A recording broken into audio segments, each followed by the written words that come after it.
This is A View from the Bunker.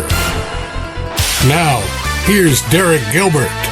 He's venerated by certain secret societies, and he's cast a very long shadow over the last 5,000 years. In fact, the city that was at the heart of his kingdom is the name of a nation where American soldiers have been deployed for almost 20 years now. Welcome to A View from the Bunker. I'm Derek Gilbert. Joining me to discuss this character is he's returning, really, for the second discussion of his brand new book, which, as I've said before, is already cited in my book and now another forthcoming book from Defender Publishing, because the research in here is really, truly cutting edge and groundbreaking. The book is Corrupting the Image 2, Hybrids, Hades, and the Mount Hermon Connection. We welcome back to the program the senior pastor of the Way Congregation in Lakewood, Colorado, Dr. Douglas Hamp. Doug, thanks for joining me again today. Thank you for having me again. It's really a pleasure to be here. Well, fascinating stuff, but also very important. I don't think it's a coincidence that the name of the nation Iraq, which was chosen in the wake of the World War I and the division of Mesopotamia by the French and the English and the Germans, they drew on the name of the ancient kingdom of Uruk, which was the center of the kingdom of Nimrod more than 5,000 years ago. Absolutely. In the Bible, of course, it's called Erech, right? So we definitely see it there. It's just a variation on the pronunciation. And, it's so interesting because really all roads lead back to that place. It's kind of like the bookends, right, of a book. When you're writing something or a paper, you want to kind of end where you started, and I feel like this whole story that we've been looking at called humanity, called, the human history, it started there, and it seems like it's going to end there as well. So what is it about Nimrod that is so significant? He doesn't get a whole lot of mention in the Bible, a little bit in the book of Genesis and a couple of scattered references later in the Old Testament. What is it about this guy that makes him so relevant, so important? It's a great question. Nimrod, his name in Hebrew, it means let's rebel. But I don't imagine any parents are going to name their son let's rebel. And so when you go and you look, for this individual in the ancient world, you don't find anybody by that name.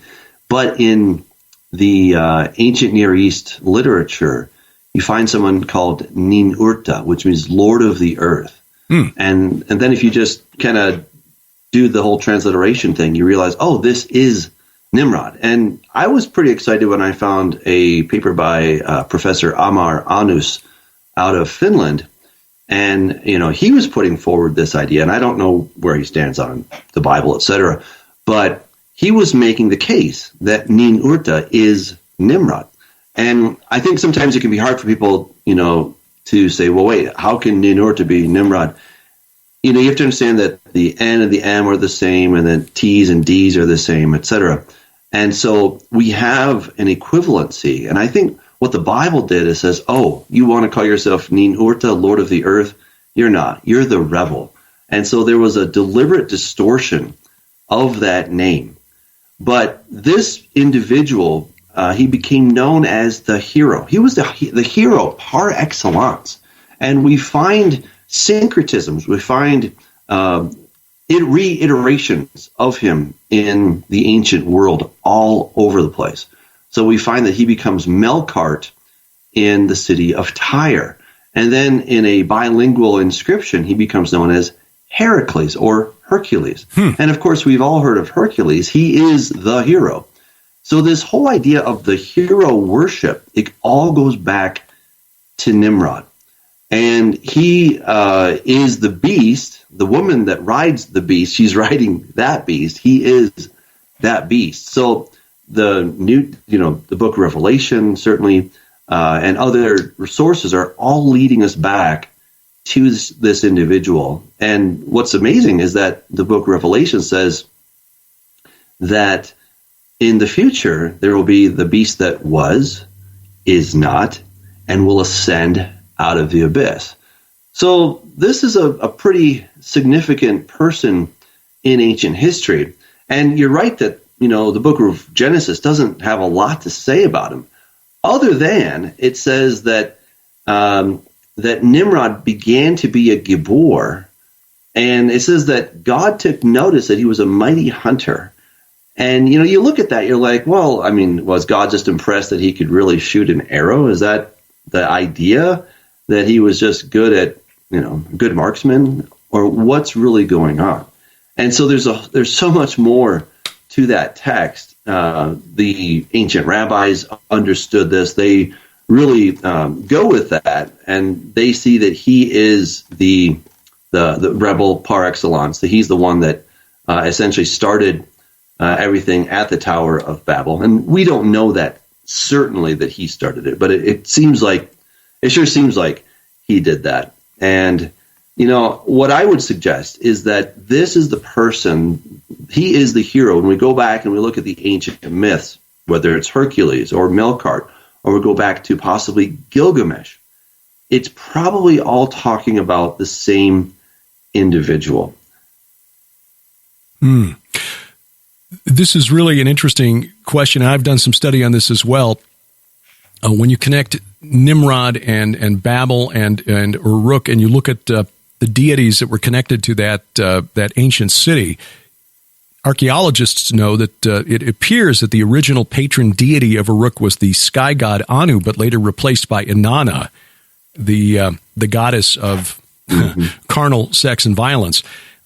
So there was really something going on there that was, I think, more than what we just see on the surface. In my view, Anu is sort of a twisted pagan fake news version of the actual creator, Yahweh, who essentially is neutered. And in fact, in later iterations of the story, the Hurrian version and the Greek and the Roman version, he's literally neutered by the god who comes afterward, whether it's Enlil or Kumarbi or Kronos or Saturn. Anyway, but this idea that this king who was and comes again, we've discussed this with Peter Goodgame in his book on the return of the Antichrist. What is this? How does this work? Where Nimrod, who was apparently a human, but became a Gibor, how is it that he would then return to become the beast on which the woman in scarlet rides? Yeah, that's another good question. So what I think happened is, Satan, he doesn't just do things, because he has nothing better to do, right? He has a goal. The goal is to keep dominion of planet Earth. He knows that God said that there will be enmity between you and the woman, between her seed and your seed. Right, so he's like, okay, there's this prophecy of doom, hanging over my head. I need to do something, because remember, he did take the dominion of the planet from Adam and Eve. You might say he swindled them fair and square, right? So he got the authority, and it was that authority that allowed him to spit in God's face and do all kinds of things. And Jesus does not challenge that. Satan's like, look, all these things have been given to me, all these kingdoms, I'll give them to whoever I want. Just bow down, they can be yours. Jesus doesn't challenge it because it was true. But the question is, how do you then regain the authority? And that's kind of another story. But Satan wants to make sure that he keeps that authority. And he did have some limitations. There were certain things that he just couldn't do. We see in the case of the good angels, they apparently can kind of manifest in this domain whenever they feel like it. But we don't see that in the case of fallen angels and or demons. We don't see that they can do this. There's some kind of limitation. And I would suggest that this comes from the fact in Ezekiel 28, God says that I took the fire out from within you. And I would interpret that, or kind of translate it into modern day, as God unplugged Satan, right? So God is the power source. And, as long as Satan was plugged into God, he had it all. But then God's like, okay, I'm unplugging you. And from then on, he was in need of some kind of power source. And the same thing happened to Adam and Eve. They got unplugged as well. And so they went from eating for the enjoyment of eating to now eating for the necessity of eating. And what's interesting is that, Adam comes from the Adamah. He comes from the dirt, the soil. And so he can eat things that are of like substance that will then give him energy. Mm-hmm. He can, eat a salad and he'll get energy from that. But what can Satan eat? He's famished. He's hungry. He needs something of a spiritual nature. And that takes us to the blood, because God says, you shall not drink the blood because the life is in the blood. Right. And that is to be poured out on the ground. But what does Satan want? What do demons want? They want blood. I mean, they literally want blood. And I would argue that is because they derive energy from that. All right, so I'm getting to your question. So you then have this whole Nephilim thing. What happens with this? I would argue, and I think Tom Horn, he makes a very similar case. He says that they were fit extensions, that the Nephilim became sort of biosuits. They became avatars for these spiritual beings to possess, to live in.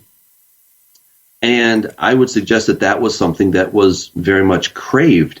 Jesus says that when a spirit is cast out of somebody, he goes into dry places, right? He's not happy, and he wants to go back to his house. There's something comforting to a unclean spirit to be in a body. I don't know what it is. I've never been in that position. But there's something that Scripture reveals that is very uncomfortable, and so they want to be in some kind of a form.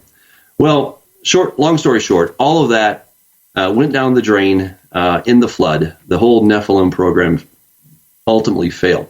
And so then after the flood, Satan starts over. He starts over with Nimrod. And he then essentially overshadows this person. Jesus, or the angel Gabriel, says to Mary that the Holy Spirit is going to overshadow you. And I would suggest that we have a kind of a similar thing happening where in some way, some form, Satan was able either to possess Nimrod or some other process, but in so doing, he then began to transmit his DNA. And I think we talked about this last time, where I talked about this guy named Chris out of Reno, Nevada, that had a DNA donation, right? A bone marrow transplant. And then his DNA changed to that of his donor. And I would suggest that a similar thing would have happened, that as Satan is overshadowing Nimrod, that Nimrod's DNA begins to change. And that is how he went from being a man to then becoming a Gibor. And it's important to note that the Septuagint translates or understands this word Gibor, which means hero. It understands it as gigas, which means of the earth, or a giant. So they really understood that Nimrod went from being just a simple person to now being a hybrid. And then now that once he became a hybrid, then he could perhaps procreate and create more of these, or he could somehow pass on this process to others who were desirous of it. And I think the upshot is that, what really got Satan and the whole Nephilim crew in trouble was that they impregnated women. And that seems to have been a big no-no in God's book, right? And so he wipes the whole thing out. But now if you have adults, people who are willing and wanting, and they want to become a hybrid, then it's still wrong, it's still bad, but it's allowed to some extent. And so then we see this. And what really gets interesting is when you start looking at the iniquity of the Amorites. You ever kind of looked at that passage, where God's like, your descendants are going to be slaves, and and I'm going to take them out in the fourth generation because the iniquity of the Amorites is not yet complete. And you're like, what did they do? Right? Yes. What did those Amorites do? I mean, it's pretty nuts. So I started looking into that, and the god of the Amorites in Sumerian, his name is Martu. And I'm like, wait a second, that's crazy, Martu. So A.T. Clayton, he says that Martu, the god of the Amorites, and Enlil were exactly the same because they share the same epithets. One of them being Kurgal, which means great mountain. Yes, right. So great mountain. And we see that in the book of Jeremiah as well. God says that, I'm going to destroy you, O destroying mountain. Yes. He's talking about Satan. And so they're one and the same. Enlil, Satan, and Martu are the same guy. But why does he have the name Martu, right? It's one of those things you're like, wait, there's a linguistic connection going on here. Right, so, yes. Right, we have the mem, resh, and the tav, right? So the MRT, those letters are the same as Nimrod, the same as Ninurta, right? So it's the same as Marduk. I mean, they're all the same. Yes, That's what's so crazy. And, of course, then we have the planet Mars. Mm-hmm. And Mars, I was looking up the etymology of this thing, and it's from a unknown, it's a loan word, right? It's from some other language. And so it's not Latin, but it comes from Martis. And I'm like, well, there you go, MRT. We have those once again. Okay. Mm-hmm. And then it turns out that another syncretism of Enlil, Nimrod, Ninurta, etc., is Nergal. Nergal is the god of the dead. Mm-hmm. And his planet is Mars. Mm-hmm. Mm-hmm. Right? You're like, oh, okay, I see it. And, so just all these things come together. So what I would suggest is that the iniquity of the Amorites was actually becoming Giborim, or becoming Nephilim, becoming hybrids. I would suggest that was what their iniquity was. Because, we see that the Amorites just start out as regular people. They're one of the sons of Noah, or, of Noah's sons. Canaan, and then, descendant of Canaan. Yeah, exactly, of Canaan, So they don't start off bad, but there's a transition that's happening. They're making choices. And it starts probably before Abraham even goes to the land. They're already on this path, and God is going to allow it to do its thing until they finally come back. And, once Israel does come back, well, Satan has a housewarming gift for them. He's got King Og of the Bashan, right? And the word Og is so fascinating because it goes back to, again, Sumerian words. So this word Ug, it's related to the word, to Enlil. I won't explain all that, but it means death. And there was a god of the dead. There was a king, a certain king who was mentioned in Ugaritic texts that talk about this king of the dead who had his holy mountain at Hermon, and he also hung out at Edrei and Ashtoreth. Mm-hmm, mm-hmm. You're like, wait, I saw those in the Bible, right? So, so this whole Nimrod thing, like, I think it's kind of touched everything, but it's been so veiled that we just haven't even taken time to notice it. And yet, there it is. It's everywhere. Yeah, no, I completely agree. The Amorites are a key to understanding this long war. I've done a deep dive into the history of the Amorites, and they were involved in occult stuff, documented hundreds of years before Abraham. They were also the ones who founded Babylon, as we know it. And so let's dig into that. It was interesting. Okay. Yeah, the first dynasty of Babylon. 1894 BC, thereabouts. Anyway, it didn't really become Babylon as we think of it until Hammurabi the Great around the time of Abraham in the 18th century BC. But they were Amorites, and they traced their ancestry back to one gentleman by the name of Ditana, who the scholar you mentioned, Amar Anus, shows a connection between that and a tribe well known to the ancient Sumerians called the Tadanu. The last Sumerian kings of Mesopotamia, the third dynasty of Ur, actually built a wall about 175 miles long to keep the Tadanu out of southern Mesopotamia. And we know this because they literally named the wall the Amorite wall that keeps the Tadanu away. But he shows that is the origin. Yeah. And again, this is the fascinating thing about etymology. You find these connections that are really, really interesting. The Tadanu, this tribe, is the origin of the name of the old gods of the Greeks, the Titans, the ones who are confined in Tartarus, like the angels who sinned of Peter and Jude. So Babylon, then, if we can ascribe that wickedness also to the Amorites, what is the significance then of Babylon as a city? How does that contribute perhaps to this whole this framework that you're establishing here in your book? Nimrod and the Nephilim, and this entity goes by multiple different iterations: Marduk, Enlil, and as you show in the book, and we sort of touched on last time, some other connections that all revolve around Mount Hermon. Yeah, so what I would suggest is that Babel, the word Babel, it literally means gate of the gods.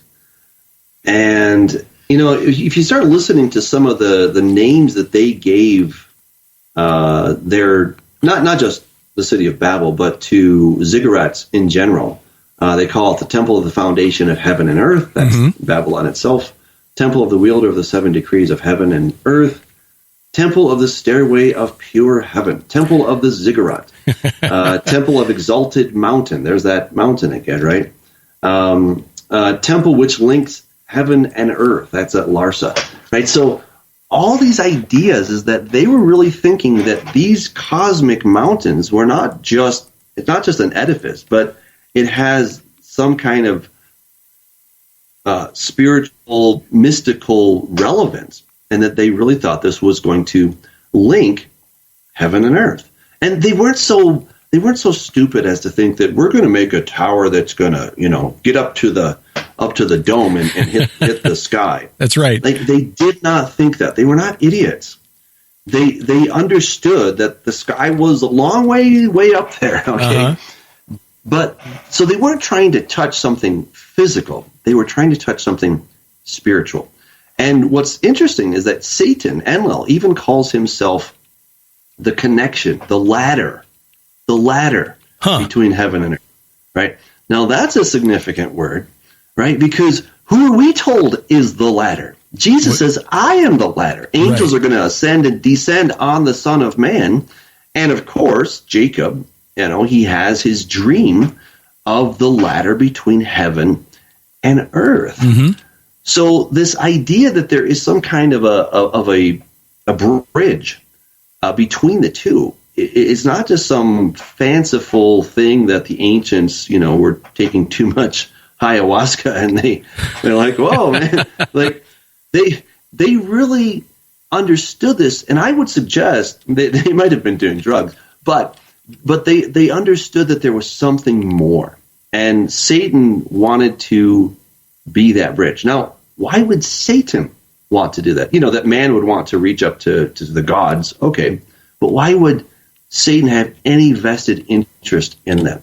Well, I think that as much as he doesn't like us, I think he needs us. He needs to have agents on the earth. And what's interesting is it says in Scripture that God put this kind of veil between heaven and earth.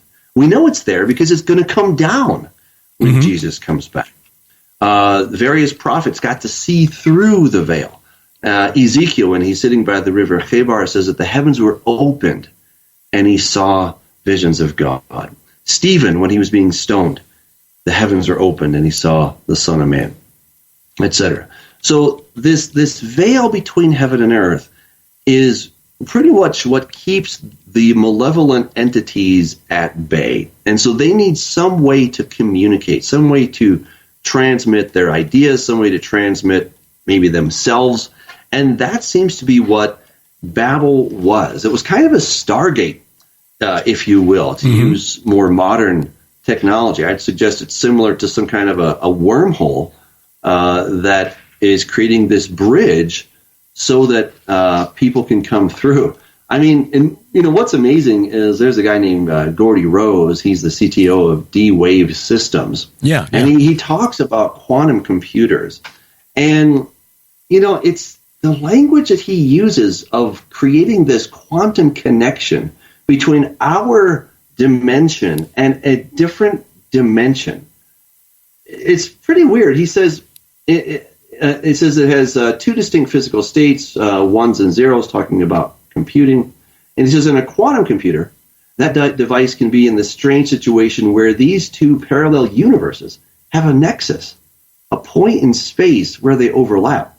So the way I think about it is that the shadows of these parallel worlds overlap with ours, and if we're smart enough, we can dive into them and grab their resources and pull them back into ours to make an effect in our world.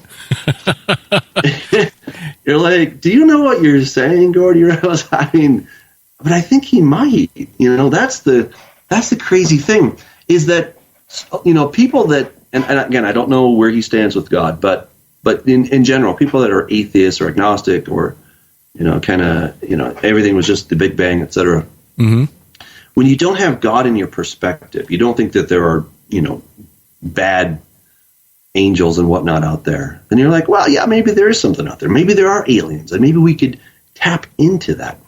This is just modern talk for ancient ideas. Mm-hmm. And so the ancients were like, well, we can tap into that. We want to tap into this power. They knew it was there, but how do you get to it? So you create some kind of a bridge, and that would be the ziggurat itself. And I'm convinced. I don't know where you stand on this position, but I'm convinced that the Tower of Babel was in the city of Babel, where you can go and visit that today, and it would be the same place that Nebuchadnezzar was, and he was actually working on it. He was reconstructing it, and he says, "Look, I didn't build this thing. This was built 42 ages before me." And I'm just here to, fix it up. And it's like, wow, this is really an ancient place. And it says that it had been abandoned before, or just it had been abandoned, and they don't know why. Things were left. But when you start looking at some of the language surrounding that, around that event. The ancient world understood that it was God who, maybe they don't know it's the God of Abraham, but they knew it was somebody important. It says the building of this temple offended the gods. In a night they threw down what had been built. They scattered them abroad and made strange speeches. The progress they impeded. Right. So, so they're already talking about the scrambling of languages and how it was some divine essence that stopped the building of this tower. Well, the Bible gives us the legit story. It was the creator God who stopped it, but, and as you mentioned, the whole thing with An, the creator God, we're basically getting the version of the creator God from Satan's perverted perspective. Right. And so I think that An is the creator God, but in that worldview, well, he's just a loser because he doesn't do anything. Mm-hmm. But Enlil, I'm the guy you got to go to. So basically Satan's trying to establish a foothold on planet Earth, a way to communicate, to perhaps transmit something of himself. And to be clear, there are things that we just don't understand about the spiritual realm. And so, I can't give you all the mathematics as to why he did this and that, because I don't know. But based on the text that we have, there are some really interesting clues that would suggest that, okay, if there are laws and principles in place and you can't just willy-nilly break those, you have to, abide within whatever the rules are, that Satan has to establish some form of communication. And I think the Tower of Babel is that. But then what does he do? All right, how do you get people, if you're the God of death, how do you get humanity to say, yes, I want to sign on to the God of death? That sounds like a good time. Well, it's the classic. I mean, how do you get a fish to bite a hook? You don't just put the hook in the water unless it's a really, really idiot fish. Right. Fish are smart enough to know, I'm not going to bite that thing. That looks painful, mm-hmm. right? You put a lure. It's a worm or a shiny thing, and then they bite it. Mm-hmm. And really, the woman that rides the beast, she's the lure. She is lust. In a word, she's lust. And it can be sexual lust. It can be for power. It can be fame, you name it. That's lust. And so Satan offers this whole thing. I mean, Babel was known as the pleasure palace of the gods. You know, like, this was already on record that this was supposed to be a place of pleasure, of exuberance. You know, Satan's like, okay, I know that you humans would like to be with the Creator because there are pleasures at his right hand forevermore, but don't worry, I've got it all settled. Just come to Babel and indulge yourself in the pleasures of Babel, which are real, even though they're fleeting, but they're real, and you can have heaven on earth. Just come hang out. And the woman that rides the beast, she will give you whatever you want. And, you know, Derek, the crazy thing about it is there was a woman riding a beast. I mean, you know, the description of that in the book of Revelation is not just, you know, God putting things in metaphorical language so that we don't really know what he's talking about. No, there was a woman riding a beast. There are, there's iconography of this all over the place, so that Inanna, or Ishtar, the queen of heaven, was literally riding the Anzu bird, which is a form of Enlil and Ninurta. Ah, right. And she's riding this thing. And then there is Enlil in a chariot behind them who's actually doing all the driving. You know, so when you look at the woman who's, you know, stark naked on this, you know, and of course, one of the things about Inanna is that she's always available. She's never pregnant. You know, she never becomes a mother. Right. She never gains any weight. She's a perpetual virgin, not in some righteous sense, but that she's just always ready to go. Right. Yeah, In other words, she doesn't get pregnant. That's the whole point.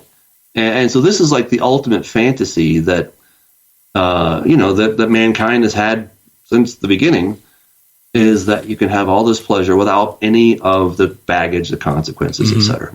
And that's what she represents. So you have this woman riding this beast being pulled by Satan. I think, and I talk about this in the book, I show the cylinder seal that shows us. And I think that is Satan's basic strategy. And boy, it's worked like a charm. Yeah. Because we're like, yeah, I'll do that. You know, I'll do whatever it takes to enjoy this pleasure. And that's when he hooks us. And once he's got us hooked, you know, eventually it says that the beast and the 10 kings are going to burn the woman. They're going to hate her, and they're going to burn her with fire. And I would suggest that once you got the fish on the hook, you don't need lures anymore. You got them where you want them. And that's, you know, that's kind of the purpose of this woman, is to get humanity hooked on Satan's schemes, and then when it's too late, then he says, okay, I don't need that anymore. That's still coming. That's still future, but it is coming. Yeah, I agree with your characterization of that entity entirely. In fact, I think I described her in one of my books as a Hollywood scriptwriter's idea of a 15-year-old's fever dream of the ideal woman. And that's kind of how she's depicted in the ancient myths too. The scary thing is that she's not always female. She flips back and forth. Sometimes she's male. She's depicted with a beard and like, yeah. But that was, and that's the irony, by the way, of the modern progressive conception of sexuality. It's actually a very regressive idea. Yes, absolutely. Well, I'm glad you mentioned that, because one of Inanna's main, well, she had a number of things, but one of her powers was that she could turn men into women and women into men. Yep. The whole thing of transgenderism, and I just want to make it clear, I think probably most people who are into this transgender thing are victims of marketing, propaganda, and a lot of disinformation. Thank you. Absolutely. So, you know, so I don't hate them, but I hate I hate this agenda that's being pushed. Yes. And, you know, so she had the power to change people around. And, you know, it's really interesting that here's this, you know, woman that supposedly, according to all of the myths and whatnot, she could change people from men to women and women to men. And, you know, she was surrounded by this retinue of homosexuals. She had, of course, bisexuals. And, you know, she just, you Yeah, she was able to change him from this to that and from that to this. And, so I find it very interesting that, as I think we both believe we are in the last days, that we have this huge resurgence of this goddess. I mean, to the letter, to the letter. And now we actually have the medical technology to perform these operations.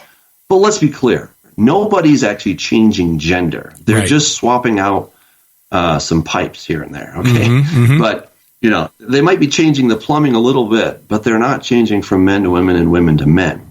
That just doesn't change. And, exactly. I have that on, a doctor from Johns Hopkins, he talks about that there's just no such thing. So that is completely a myth. It's Dr. Paul R. McHugh. Right, and he was in charge of in charge of Johns Hopkins when they became the first medical institution in the country to start performing gender reassignment surgery, and he finally realized this isn't helping them with the underlying morbidities that led them to be convinced that they were the wrong gender. So, Sharon has done a lot of research on this and has argued that Inanna is the spirit of the age, and I think it's pretty evident. Yeah, so it's interesting. As I was writing the book, I'm like, I find the whole thing about Nimrod really interesting, and I kept thinking this whole thing of the woman that rides the beast as a distraction, it didn't really flow in my book very well, because I'm like, what to do with her? And then I realized, she doesn't flow because she's a distraction. Like, that's the whole point, is that she is the necessary distraction. Otherwise, you have kind of this clean storyline. But here's the disruption. It's Inanna.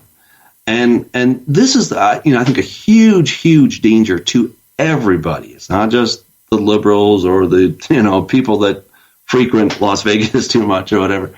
But it's everybody, because, we all sort of have our price, the pleasure that we're willing to kind of give up X, Y, and Z to have that. And this is why, as Christians, we've got to be so careful, because Satan used this very effectively against Israel. God took Israel out of Egypt, and he said, all right, you're my people, and he blessed them. And then Balaam comes along, tries to curse them, and, it's like there's a force field around him. And he can't curse them no matter what he tries. So then he tells Balak, because he really wanted that money. He says, look, have the young ladies go in and say, come, let's go worship Baal Peor. And, they did all this sexual perversion and whatnot. And God is so furious about this. He's still fuming about it in the book of Revelation. He's still talking about this. And I think this is, he talks about Jezebel and those who follow the ways of Balaam, etc. And then we see, he's still going to destroy the city there in Revelation 14, 16, 17, 18, and 19. He's talking about the destruction of Babylon. So it's still very much on his heart. And it's because it's so insidious. So even though Balaam could not directly curse the children of Israel because they were blessed, but he could get them to sell themselves out, to give their authority away, to give that force field away. And basically, the city is got this wall around it. It's impregnable. You can't get through. But if somebody opens the gates from the inside, that's how it works, right? It's the ultimate Trojan horse. You get this thing in, the people themselves bring it in, and then the enemy comes out when you're sleeping. And it's, unfortunately, been very effective. Yeah, we keep falling for the same old lies, which is sad that we make it so easy for the enemy. In the last 5 or 10 minutes or so here that we've got, Doug, I want to touch on another subject that you wanted to get to, and that is the reference in the book of Acts to the tabernacle of Moloch and the star of the god Rephon or Remphan or Rampha, depending on the translation, and how that's been misused. Who is this god, and how has this been used to essentially demonize the Star of David? Yeah, so the whole thing about Remphan is really unfortunate, because the term itself, there is no god Remphan. I mean, you can look throughout the ancient literature, you'll never find a god named Remphan. Mm-hmm. But essentially what happened is you had a mix-up of the letters, and so you have a scribal error, to put it simply. There's a scribal error that then became Remphan in the New Testament. So what's interesting is that this really comes from Hiyun. All right, so Hiyun then takes us to Ninurta once again, who is Nimrod. Okay, so yeah, in Acts chapter 5, he says, "You also took the tabernacle of Moloch and the star of Romphah." This is what Stephen is saying, the images of which you made to worship. Well, what we discover is that they were actually worshiping, lo and behold, they were worshiping Nimrod. He was known as the arrow, and he was known as the star. And so we have Sikut, or Shukudu, which if we look at the passage there in Amos, he talks about those two gods, Sikut and Hiyun. So Sikut and Hiyun are straight from are from the god Ninurta, who we discovered is Nimrod. And he had a star, Sirius, right? The dog star. He was known as the hero. He later became associated with the Pleiades and with Orion's belt, etc. I mean, the things that keep taking us back to this person are astounding.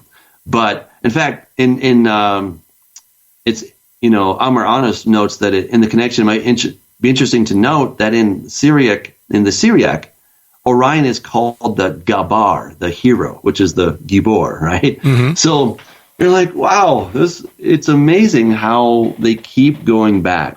But unfortunately, what happened in the New Testament is just there were some letters that were scrambled. The letter Resh and the Kaf could have been replaced by a Resh, and the Phi substituted for a V, and so then it just comes out as Remphan, but really it's Hiyun. And so we know who this god is. This is Ninurta, who is Nimrod, who became the Gibor. Right? It just takes us back to that once again. And in Volume 3, I have a little thing I'm going to reveal, which is kind of exciting. And it takes us straight to the end times, which I find just absolutely fascinating. And yeah, so there's more to come on that whole idea. Yeah, you might be interested to know that Sag-Ush is another name for Nimrod, which is a name for Saturn, right? So when you look at Saturn, it's Sag-Ush. Sag-Ush in Akkadian, Sag means head, and Ush means death. And so this is just another name for somebody known as Pabil-Sag, which is the chief ancestor, which takes us back to Nimrod again. So all roads keep taking us back in that same direction. It is fascinating when you start diving into the ancient texts and the archaeology, and you find that these scholars who've been doing this work for almost 200 years now in the sands of Iraq and Syria and Jordan, Israel. Syria, sadly, is prime territory, but because of their troubles since 2011, the civil war there has really disrupted work at some very important sites. But still, the work that's been done and the information that's been processed by scholars within the last 40 years, even the last 20 years, things are coming to light that are just absolutely mind-boggling in the implications for understanding this long supernatural war. And again, Doug, your book is really hit on a number of these things. Again, the Mount Hermon connection that we just hinted at in the last book, because we don't want to give away the store there. That, to me, was just mind-blowing. But these other connections, again, the importance of Nimrod, the iniquity of the Amorites. I agree. In fact, that was something that drove me to research the Amorites in depth and to that resulted in a couple of books. I mean, veneration and the whole aspect of just the focus on the cult of the dead, the veneration of what they thought were their ancestors, which was an Amorite thing they were the first ones documented to do this around 2500 BC. So that's one aspect of it, but the fact that they were the ones who brought Babylon to, at the time, international prominence under Hammurabi, but established that, that's why there's so many references to the Amorites in the Old Testament. We today don't know anything about those people, but the fact is that from a period of about 2000 BC, roughly the time of Abraham, down to the time of the Exodus, the Amorites essentially controlled everything in the lands of the Bible, from Egypt to Persia, that was under the control of Amorites. And even into the time of Jesus, cultural things that had been established by the Amorites, for example, the fact that kings never rode horses. Those were for soldiers. Kings rode donkeys. What did Jesus ride for the triumphal entry into Jerusalem? He rode a donkey's colt. The symbolism, and I'm not the first one to see this. There are other scholars who pointed this out. The symbolism was not missed, certainly not by the spirit realm, and that was probably the intended target of that message.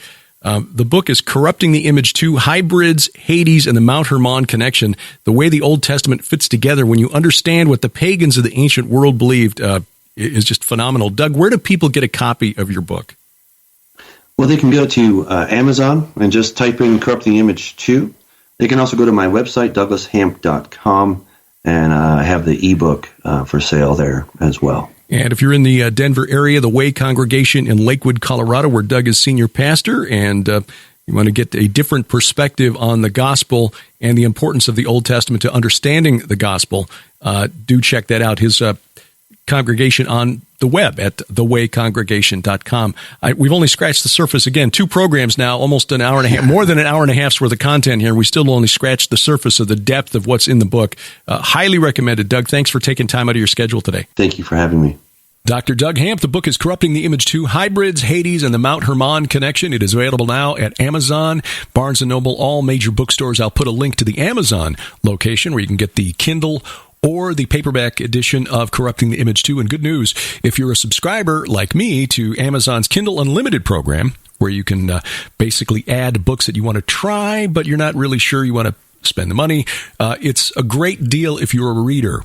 You basically pay a monthly fee, and it's like you've got your own personal library of titles from Amazon.com.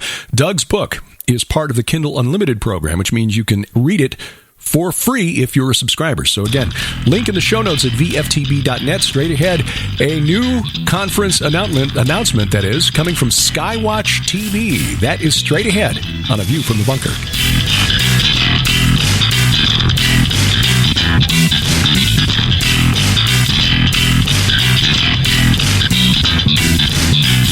Where were you on 10/13? As the Middle East erupts in chaos, a devastating wave of terror shocks the nation. Thousands lie dead. An apocalyptic Christian cult is blamed. And suddenly, believers disappear as internment camps spring up almost overnight. Meanwhile, a deadly virus spreads. A desperate country demands answers, and only a few dare ask, what's in the vaccine? FBI Special Agent Joe Eunice follows a trail of evidence to a small town in Iowa and a young boy who received a mysterious email from God. Now, racing against time, Agent Eunice finds himself working side by side with reclusive internet broadcaster Barney Eisen. Together, they discover a disturbing truth at the center of the conspiracy. They wrestle not against flesh and blood. The God Conspiracy, a novel by Derek P. Gilbert. Get it now in paperback and Kindle. From Rose Avenue Fiction. Shall we begin?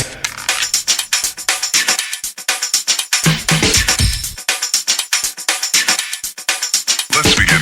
Driving the internet to think. That is our mission. And we do it Sunday nights from the beautiful Missouri Ozarks. This is A View from the Bunker. I'm Derek Gilbert. You'll find us online, VFTB.net.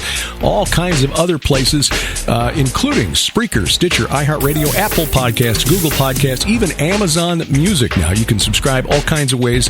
Links are at VFTB.net. Follow us on social media, Twitter at ViewFromBunker, my personal Twitter account at Derek Gilbert, that's DEREK, Facebook View From the Bunker, also on Gab and MeWe at Derek P. Gilbert, but the best place is the web hub, VFTB.net. So, our schedule, as I've mentioned over the previous couple of months, getting a little spotty because of time commitments. There are more things, more projects in the works than we have time for, and that is reflected in the on-again, off-again schedule here of the podcast. So I appreciate you subscribing and following along, because I do want to continue bringing you interviews on important topics as I have time and as guests become available.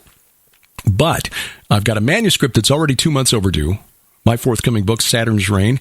Sharon and I have another project that we had hoped to deliver to Tom by now, and Sharon has started on her part, but I haven't finished my first book yet. So The Gates of Hell, our forthcoming book, will probably be later this year than we had anticipated, but we're doing what we can with the time that God has given us.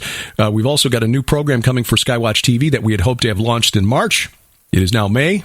But it is coming. That is the Bible's greatest mysteries. And while that's going on, we've got other random and assorted things that are taking up time here and there. All blessings, to be sure. For example, we spent a couple of days just this week at Morningside with the team from the Jim Bakker Show.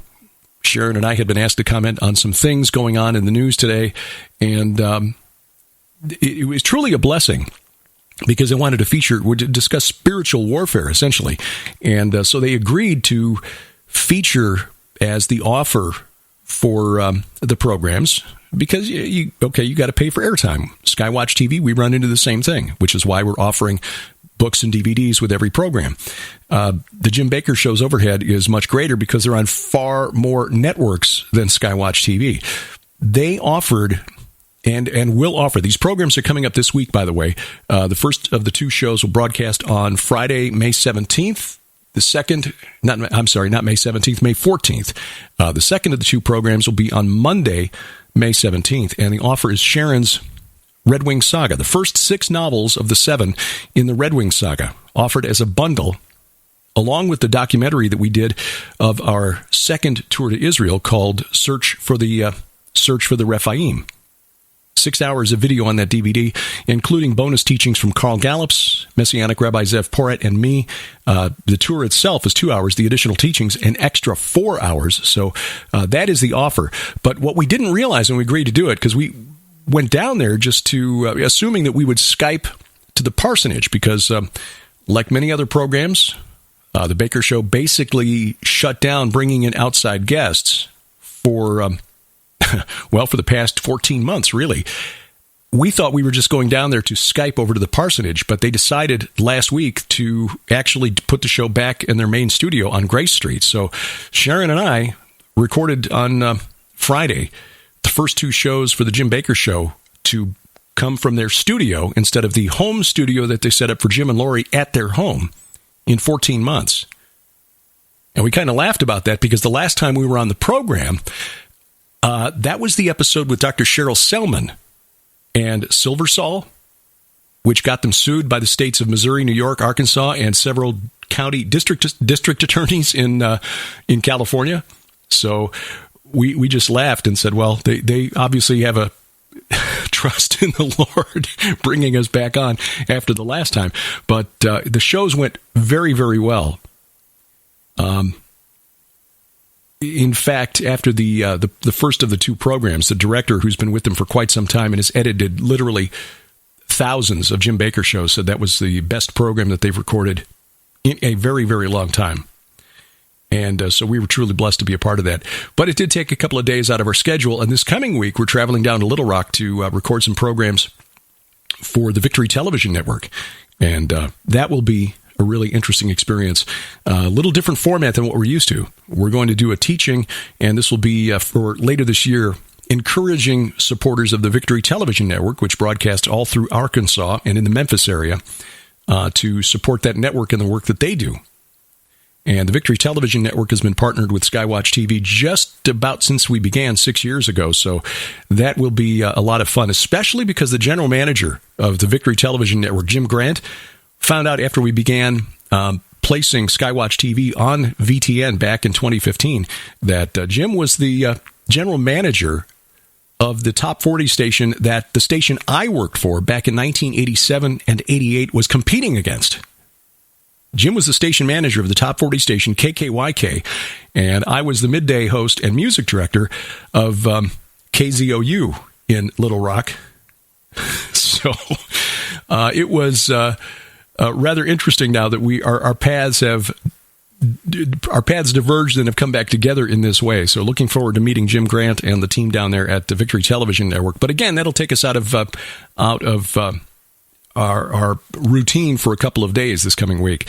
So it's going to be all that I can do to keep up with the daily news commentary programs, the 5 in 10 video program for SkyWatch TV, and a new Unraveling Revelation. In fact, the Unraveling Revelation program for tomorrow is actually a rebroadcast of our very second program from July of 2019.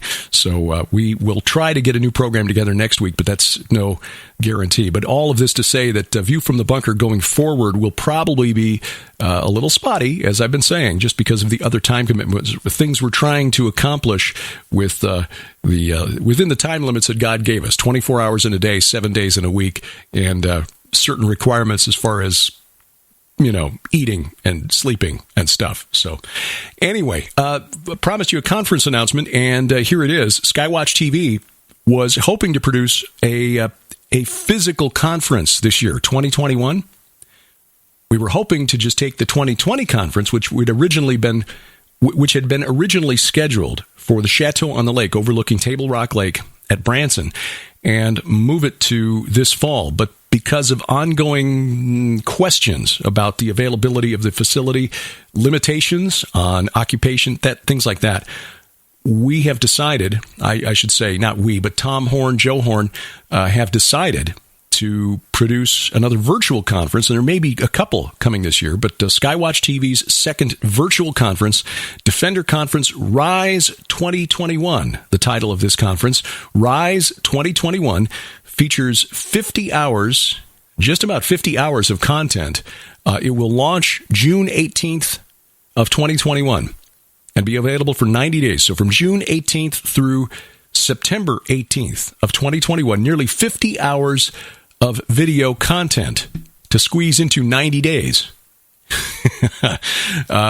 Now, some of that content will be selected presentations from the 2020 conference, Stand 2020, but speakers for the virtual conference, new presentations from Tom Horn, and like last year, this is being produced by Josh Peck into essentially a documentary, a standalone documentary. If you remember last year's presentation from Stand 2020, Josh did a fantastic job of taking Tom's presentation and turning it into what could be a standalone documentary film.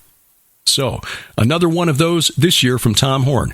Also, best-selling author Joel Richardson, Mark Biltz, Pastor Carl Gallups, all three of those best-selling authors, I should say. Bishop Ron Webb, new to the SkyWatch TV family, but we know him through our friends at Morningside.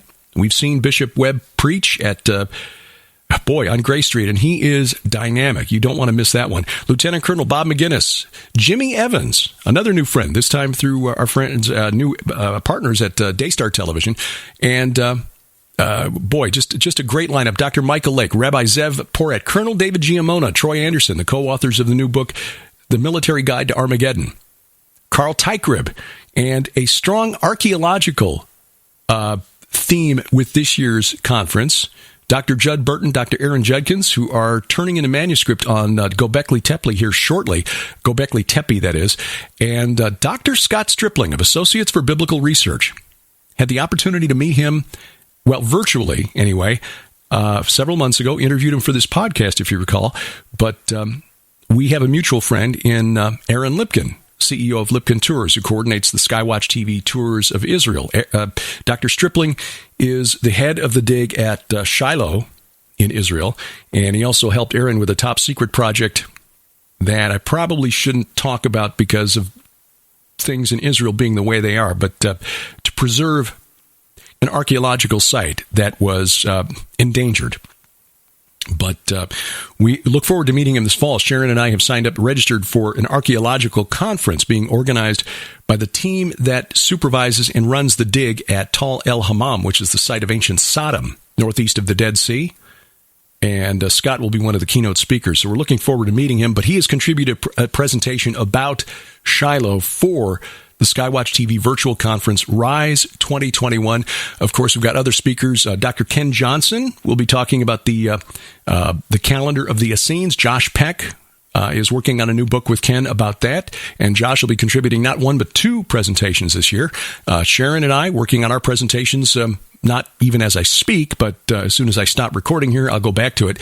Donna Howell, Allie Henson, Joe Artishorn, and Drew Graffia, Bree Graffia, the staff from SkyWatch TV. Jamie Walden also, our friend Jamie Walden, author of Omega Dynamics. He'll be putting together a presentation for us as well. I think I included everyone there, but if I didn't, you'll find the entire list, the complete list of speakers at defenderconference.com. And that is where you go. You'll find a big link right in the middle of that front page there, highlighted in yellow so you can't miss it. Click here to register. Now, there's an early bird discount for this conference, $85 through May 31st. So for the rest of this month, it's $85 to register. Again, 50 hours of content available for 90 days. And following the after June 1st and after, it goes up to $95. So $85 through the end of May, $95 afterward. Go to defenderconference.com and then follow the link. That'll take you to the sign-up page. And all of these videos will be released for your viewing to binge watch on your schedule. Basically, we will release them all at once so that you watch them on your schedule at midnight, 12:01 a.m. on June 18th. Of 2021. If you're elsewhere in the world, here in the Central Time Zone, we are at UTC -5, so you can gauge where that is. I mean, so 5 a.m. London, 7 a.m. Israel time, et cetera, et cetera. We will release those, and they'll be available for 90 days. So again, defenderconference.com for the SkyWatch TV virtual Defender Conference. Rise 2021 goes live on the web June 18th of 2021. We got other conferences. You'll find those at gilberthouse.org. Check the calendar in the right-hand column there. Because of Mother's Day today, and by the way, I'm remiss in not saying Happy Mother's Day, if you fall into that category.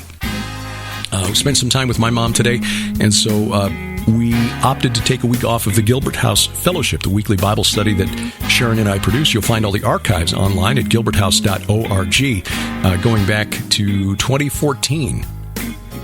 More than 6 years now of weekly Bible studies, more or less weekly, occasionally when traveling or when holidays roll around, or something that seems to take priority, like spending some time with my 84-year-old mother today. We opted to take a week off. But you'll find all of the archives there, and you can also subscribe through your favorite podcatcher there. All of the links are at gilberthouse.org. And we also have a calendar of upcoming events in the right-hand column there, which include the conference, the other conference scheduled for this year. We're still waiting to see how travel opens up, that and the Israel tour in October. We'll keep you posted on those things. So, again, appreciate you taking time out of your schedule to make some time for this podcast. And if you get a spare moment, please leave a review at Spreaker, Stitcher, Apple Podcasts, Google Podcasts, Amazon Music, Spotify, wherever else you find us. We're everywhere fine podcasts are sold. And give us a like at the Facebook page for View from the Bunker. Our announcer is DC Good. And A View from the Bunker is a production of Gilbert House, released under Creative Commons Attribution, Non-Commercial, No Derivatives 4.0 International License. We do this because we wrestle not against flesh and blood. I'm Derek Gilbert, and this is A View from the Bunker.